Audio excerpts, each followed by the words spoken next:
لفظ احلا بمانا انزلا، اس نے اتار دیا، اس نے پہنچا دیا، اس نے لے لیا۔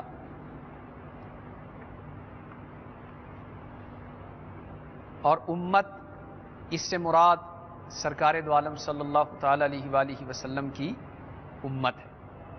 اور عقیدۃ الشہداء شرح قصیدۃ البردہ، اس میں ہے کہ الامت نوعان، امت کی دو قسمیں ہیں۔ امت الاجابہ، پیارے آقا صلی اللہ تعالی علیہ وسلم کی امت کی دو قسمیں ہیں۔ ایک امت اجابہ کہلاتی ہے، اور امت اجابت سے مراد وہی کل من آمن بہ علیہ السلام، ہر وہ شخص ہے کہ جو نبی کریم رؤوف الرحیم صلی اللہ تعالی علیہ وآلہ وسلم پر ایمان لیا۔ تو ہر صاحب ایمان یہ پیارے آقا صلی اللہ تعالی علیہ وسلم کی امت اجابت میں سے ہے۔ امت کی دوسری قسم و امت الدعوہ، دوسری قسم امت دعویٰ ہے، امت دعوت ہے۔ امت دعوت کیا ہوتی ہے؟ وہی کل من بلغہ دعوت النبی علیہ السلام، ہر وہ شخص کہ جس تک نبی کریم صلی اللہ تعالی علیہ وسلم کے دین کی دعوت پہنچ گئی، ایسا شخص حضور کی امت دعوت میں سے ہے۔ اور یہاں اس شعر کے اندر جس امت کا ذکر کیا گیا ہے تو اس سے مراد امت اجابت ہے۔ احل امتہ فی حرز ملتہ، حرز ہا کے کسرہ کے ساتھ ہے جس کا معنی قلعہ، حصن کے معنی میں ہے قلعہ۔ تو یہاں پر دین کو قلعے کے ساتھ تشبیہ دی گئی کہ جس طرح آدمی قلعے کے اندر آ جاتا ہے تو وہ دشمنوں سے محفوظ ہو جاتا ہے، تو اسی طرح جو شخص حضور اکرم صلی اللہ علیہ وسلم کے دین میں آ جائے ایسا شخص عذاب نار سے محفوظ ہو جاتا ہے، ایسا شخص بلاؤں سے حفاظت میں آ جاتا ہے۔ کاللیل، لیث یہ شیر کا نام ہے، لیث شیر کو کہتے ہیں۔ حلا یہاں بھی بمانا انزلہ ہے، تو اس شیر کی طرح کہ جس نے اتارا، جس نے لے لیا۔ اور اشبال یہ شبلن کی جمع ہے، شبلن شین کے کسرہ کے ساتھ ہے، اور شبلن کہتے ہیں ولد الاسد، شیر کے بچے کو۔ اور آجم بمانا مکان، کچھار، آجمن حمزہ اور جیم کے فتحہ کے ساتھ ہے، اور اس جگہ کو کہتے ہیں یسکن فیہ الاسد، جس میں شیر رہتا ہو۔ تو عقیدۃ الشہداء شرح قصیدۃ البردہ میں ہے کہ یہاں پر صاحب قصیدہ نے اسد کے ساتھ یعنی شیر کے ساتھ قوت اور کمال شجاعت اور ہیبت اور اولاد کی حمایت کرنے میں رحمت دو عالم صلی اللہ تعالی علیہ وآلہ وسلم کو تشبیہ دی ہے کہ جیسے شیر اپنی اولاد کی حفاظت کرتا ہے اور بہت قوی حفاظت کرنے والا ہوتا ہے کیونکہ وہ بہت زیادہ قوت اور کمال شجاعت و ہیبت کا مالک ہوتا ہے، اور وہ اپنی اولاد کی، اپنے بچوں کی دشمنوں سے بہت شدت کے ساتھ حفاظت کرتا ہے، تو اسی طرح پیارے آقا صلی اللہ تعالی علیہ وآلہ وسلم اپنی امت کے نگہبان ہیں۔ فریاد اے کشتی امت کی نگہبان، فریاد اے کشتی امت کے نگہبان، بیڑا یہ تباہی کے قریبان لگا ہے۔ تو پیارے آقا مدینے والے میٹھے میٹھے مصطفیٰ صلی اللہ تعالی علیہ وآلہ وسلم اپنی امت کی حفاظت فرمانے والے اور غیر کے ضرر کو امت سے روکنے والے، امت کو کوئی ضرر پہنچائے، تکلیف پہنچائے، پیارے آقا صلی اللہ تعالیٰ علیہ وآلہ وسلم اپنی امت کی اس ضرر سے حفاظت فرمانے والے۔ تو اب اس قصیدہ بردہ شریف کے شعر نمبر 137 کا ترجمہ اور مطلب یہ ہوا کہ نبی کریم صلی اللہ تعالیٰ علیہ وسلم نے اپنی امت کو اپنے دین کے قلعے میں لے لیا ہے، جس طرح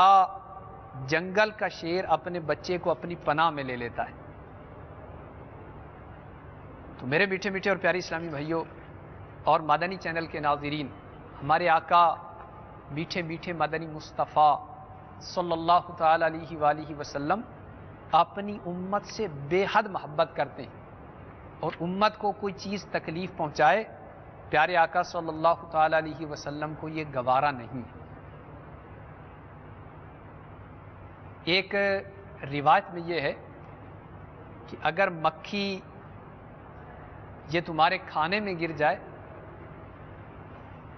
تو یہ اپنا بیماری والا پر کھانے میں ڈالتی اور شفا والا پر اوپر رکھتی، تو تم اس کو پوری کو غوطہ دے دو تاکہ اس نے جو بیماری والا پر کھانے کے اندر ڈال کر اس میں بیماری شامل کی، تو شفا والا پر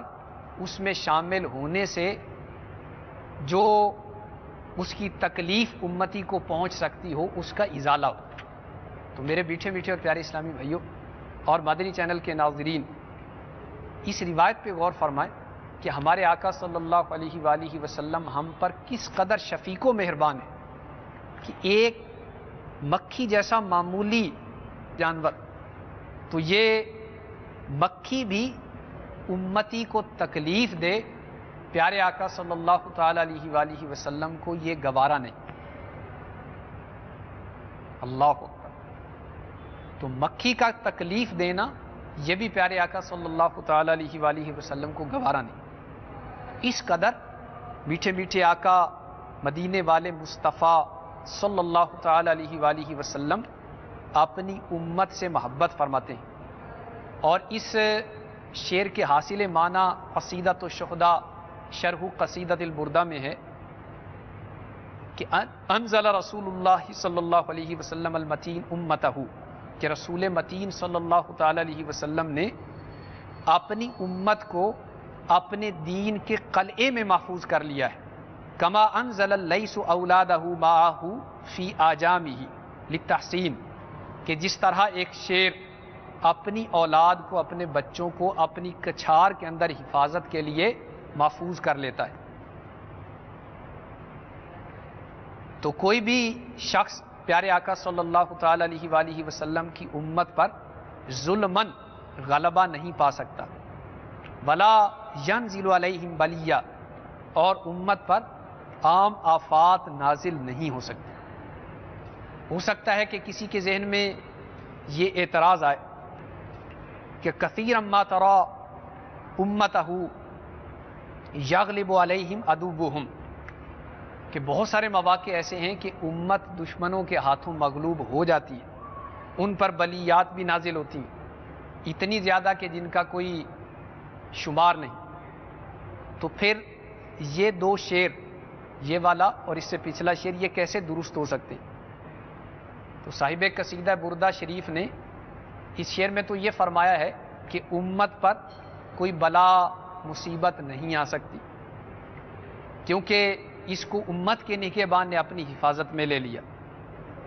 تو اس کا جواب ذکر کرتے ہوئے علامہ خرپوتی رحمۃ اللہ علیہ فرماتے ہیں کہ صاحب قصیدہ بردہ شریف کی مراد یہاں یہ ہے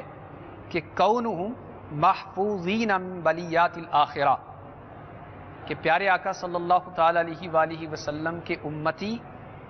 آپ صلی اللہ علیہ وسلم کی برکت سے آخرت کی بلاؤں، آزمائشوں اور مصیبتوں سے محفوظ ہو گئے ہیں۔ ومن مثل الخسف والمسخ وغیرہما من البلیات التي نزلت على سائر الامم فی الدنیا، اور دنیا کے اندر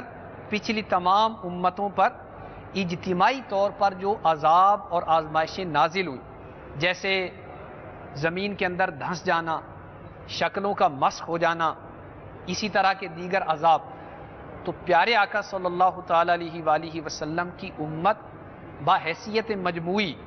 اس طرح کے عذابوں سے اور اس طرح کی آزمائشوں اور بلیات سے دنیا کے اندر پیارے آقا صلی اللہ تعالی علیہ وسلم کی وجہ سے محفوظ ہو گئی۔ تو یہاں پر جو صاحب قصیدہ نے ذکر کیا ہے تو اس سے مراد یہی ہے کہ پیارے آقا صلی اللہ تعالی علیہ وآلہ وسلم نے اپنی امت کو اپنے دین کے کلے میں لا کر محفوظ کر دیا ہے۔ تو گویا یہ امت آخرت کی آزمائشوں سے نبی کریم صلی اللہ تعالی علیہ وسلم کی برکت سے محفوظ ہو گئی، کیونکہ پیارے آقا صلی اللہ تعالی علیہ وآلہ وسلم کی امت تمام امتوں میں سب سے آخر میں ہے، اور آخر میں ہونا یہ بھی اس امت کے لیے بہتر ہے، کیونکہ آخر میں ہونے کی وجہ سے قیامت سے پہلے قبروں کے اندر سب سے کم عرصہ اسی امت کو گزارنا پڑے گا، اور پیارے آقا صلی اللہ تعالی علیہ وسلم کی برکت سے اس امت کو یہ اعزاز حاصل ہے کہ جتنی بھی امتیں ما قبل انبیاء کرام علیہ السلام کی دنیا میں تشریف لائیں،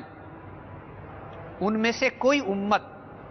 اس وقت تک جنت میں داخل نہیں ہو سکتی جب تک پیارے آقا صلی اللہ علیہ وسلم کی امت جنت میں داخل نہ ہو جائے۔ گویا امتوں میں سے سب سے آخر میں تشریف لانے والی امت امت مصطفیٰ ہے، اور سب سے پہلے جنت میں جانے والی امت امت مصطفیٰ ہے صلی اللہ تعالی علیہ وآلہ وسلم۔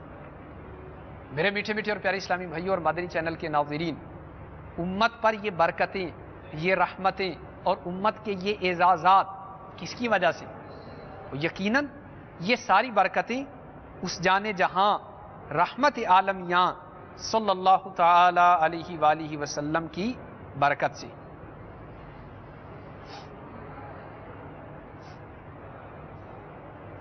پھر ایک اعتراض ذکر کیا گیا ہے کہ اگر کوئی کہے کہ حضور اکرم صلی اللہ تعالی علیہ وآلہ وسلم کی امت ان تمام حوادث سے، بلیات سے، آفتوں سے اور مغلوبیت سے محفوظ بتائی گئی ہے، جبکہ امت میں سے بہت سارے لوگ مغلوب ہو جاتے ہیں، ان پر بلیات نازل ہوتی ہیں، تو کیا وہ حضور اکرم صلی اللہ تعالی علیہ وسلم کی امت کے کامل افراد نہیں ہیں؟ اس کے بارے میں فرمایا گیا کہ جو اس طرح مغلوب ہو، دشمن کے ہاتھوں زیر ہو جائے اور کفار اس پر غالب ہو جائیں، تو یہ اس کی اپنے شامت اعمال کا نتیجہ ہے۔ گویا اس نے پیارے آقا صلی اللہ تعالی علیہ وآلہ وسلم کی اطاعت سے منہ موڑا، دنیا کی آسائشوں سے ناتا جوڑا، تو اس طرح نبی کریم صلی اللہ تعالی علیہ وآلہ وسلم کی اطاعت کو ترک کرنے کے سبب اور دنیا کی فانی محبت میں فنا ہونے کے سبب وہ دشمنوں سے مغلوب ہو جاتا ہے۔ تو اس مغلوبیت میں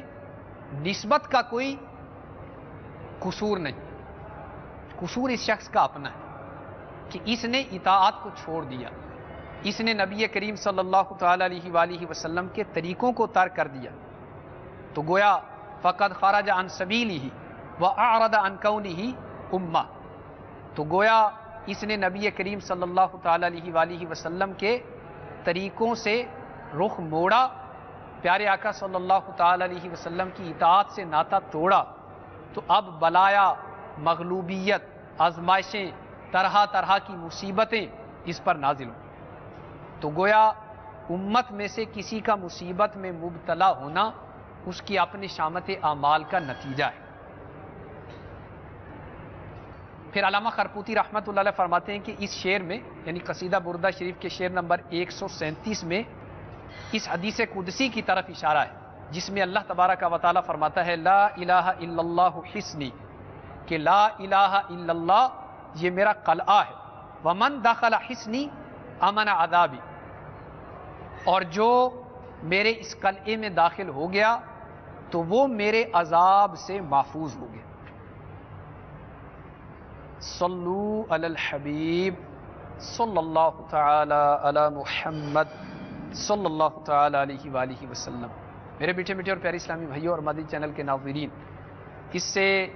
اگلے شعر یعنی قصیدہ بردہ شریف کے شعر نمبر 138 میں صاحب قصیدہ فرماتے ہیں، کم جدلت کلمات اللہ من جادل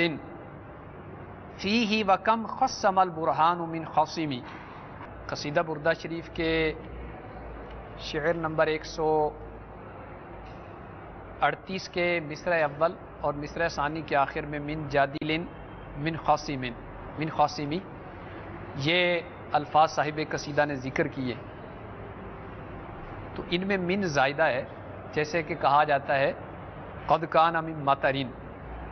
یعنی بارش ہو رہی تھی، اور جدلت اور خصما یہ باب تفعیل سے ہیں، اور اس باب کی خصوصیات میں سے تغلیب بھی ہوتی ہے، تو ان افعال میں بھی یہی خاصہ پایا جاتا ہے، یعنی اس میں غلبہ کے معنی ہوں گے۔ تو اس پورے شعر کا مطلب یہ ہے کہ کئی بار قرآن مجید نے سرکار دو عالم صلی اللہ تعالی علیہ وسلم کے ساتھ مقابلہ کرنے والوں کو نیچا دکھایا، اور کئی دفعہ معجزات نے سخت ترین دشمن کو مغلوب کیا۔ چنانچہ سراقہ بن جاشم، جنہوں نے مکہ المکرمہ سے ہجرت کرتے ہوئے نبی کریم صلی اللہ تعالی علیہ وسلم کا پیچھا کیا، اور معاذ اللہ اپنے زعم فاسد کے مطابق وہ آپ صلی اللہ علیہ وسلم کو گرفتار کرنا چاہتے تھے، لیکن عین موقع پر ان کے گھوڑے کا زمین میں دھس جانا یہ پیارے آقا صلی اللہ علیہ وسلم کا ایسا معجزہ تھا کہ جس نے اس دشمن کو مغلوب کر لیا، اور وہ سراقہ ایمان قبول کر کے، اسلام قبول کر کے، ایمان لا کے پیارے آقا صلی اللہ تعالی علیہ وآلہ وسلم کے صحابی بن گئے۔ اسی طرح قبیلہ بنو اسلم کے کچھ لوگ یہ نبی کریم صلی اللہ تعالی علیہ وآلہ وسلم کو معاذ اللہ گرفتار کرنے کے لیے آئے، لیکن خود ہی نگاہ مصطفیٰ کی برکتیں لیتے ہوئے زلف مصطفیٰ کے ایسے اسیر ہوئے کہ وہ 70 افراد جو گرفتار کرنے آئے تھے سارے کے سارے حلقہ بگوش اسلام ہوئے۔ تو گویا پیارے آقا صلی اللہ تعالی علیہ وآلہ وسلم کا یہ معجزہ، قرآن پاک ایسا معجزہ ہے کہ جس نے مقابلہ کرنے والوں کو بارہا نیچا دکھایا ہے، اور کئی دفعہ معجزات مصطفیٰ نے سخت ترین دشمن کو مغلوب کر لیا۔ تو میرے میٹھے میٹھے اور پیارے اسلامی بھائیوں اور مدنی چینل کے ناظرین، پیارے آقا صلی اللہ تعالی علیہ وآلہ وسلم کے معجزات عظیمہ اس قدر ہیں کہ جن کا احاطہ ممکن نہیں۔ پیارے آقا صلی اللہ تعالی علیہ وسلم کے معجزات میں سے سب سے بڑا معجزہ قرآن پاک ہے، اور اس قرآن پاک کے کلام معجز ہونے کی ایک دلیل یہ بھی ہے کہ اس کو نازل ہوئے 1400 سال سے زائد عرصہ گزر چکا ہے، لیکن جیسے یہ نازل کیا گیا تھا 1400 سال گزرنے کے بعد اب بھی ویسا ہی ہے، اور انشاءاللہ قیامت تک ایسا ہی رہے گا۔ گویا اس میں کسی قسم کی تبدیلی کا نہ ہونا، اس کے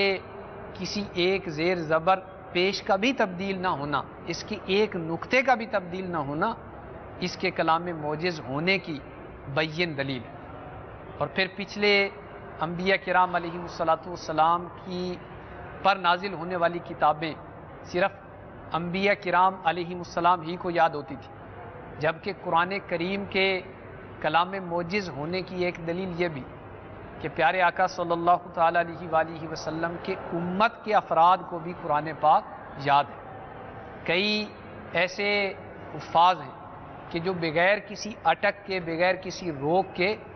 پورے کا پورا قرآن پاک سنا سکتے ہیں. تو یہ قرآن پاک کے موجز کلام ہونے کی ایک دلیل. میرے میٹھے میٹھے اور پیارے اسلامی بھائیوں اور مدنی چینل کے ناظرین، کاش کہ ہمیں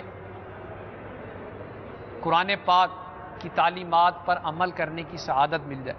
الحمدللہ عز و جل تبلیغ قرآن و سنت کی عالمگیر غیر سیاسی تحریک دعوت اسلامی پیارے آقا صلی اللہ تعالی علیہ وآلہ وسلم کے اس معجزہ عظیمہ کو عام کرنے کی سب سے بڑی اسلامی تحریک ہے. تو قرآن و سنت کی تعلیمات کو عام کرنا یہ دعوت اسلامی کا نصب العین ہے. اور الحمدللہ عز و جل دعوت اسلامی کے مدنی ماحول کی برکت سے جگہ بجگہ قرآن پاک کی تعلیمات عام ہو رہی. نہ صرف درس و تدریس کا سلسلہ جاری، بلکہ امت کے ایسے بالغ نظر افراد کی تربیت ہو رہی ہے، امت کے ایسے صحت مند افراد کی تربیت ہو رہی ہے کہ جو قرآن پاک کی تعلیمات کے عامل کامل ہیں. تو یہ میرے شیخ طریقت امیر اہل سنت دامت برکاتہم العالیہ کی حسن تربیت، آپ کی نگاہ فیض کا نتیجہ ہے کہ لاکھوں لاکھ لوگ قرآن پاک کی تعلیمات پر عمل کرنے کی کوشش کر رہے ہیں. مولاي صل وسلم دائما ابدا على حبيبك خير الخلق كلهم. اللہ تبارک و تعالی نے متعدد مرتبہ یا بنی آدم، اے اولاد آدم کہہ کر انسانوں کو مخاطب کیا اور ان پر بہت سے اپنے احسانات گنوائے. ذالک من آیات اللہ، یہ اللہ کی نشانیوں میں سے ہے. یعنی لباس جو ہے یہ کوئی معمولی چیز نہیں ہے. لباس آدمی زندگی کا حصہ ہے اور بہت مرتبہ لباس آدمی کی شخصیت کا حصہ بنتا ہے. اللہ تعالیٰ نے ایسا نظام بنایا ہے کہ ان کے جو اسباب ہیں وہ ختم نہیں ہوتے. اس نے سورج اور چاند اور ستاروں کو پیدا کیا اور یہ سارے کے سارے اللہ کے حکم کے پابند ہیں. سورج بھی اس کے حکم کا پابند ہے، چاند بھی اس کے حکم کا پابند ہے، اور تمام ستارے جو کروڑوں اربوں کھربوں کی تعداد میں ہیں وہ تمام کے تمام بھی اللہ تعالیٰ کے حکم کے پابند ہیں. تو فرمایا کہ الا لہ الخلق والامر، تمام پیدا کرنا اور تمام کاموں میں تصرف کرنا اسی اللہ کی شایان شان ہے. صلو علی الحبیب صلی اللہ تعالی علی محمد. مجھے اپنی اور ساری دنیا کے لوگوں کی اصلاح کی کوشش کرنی ہے.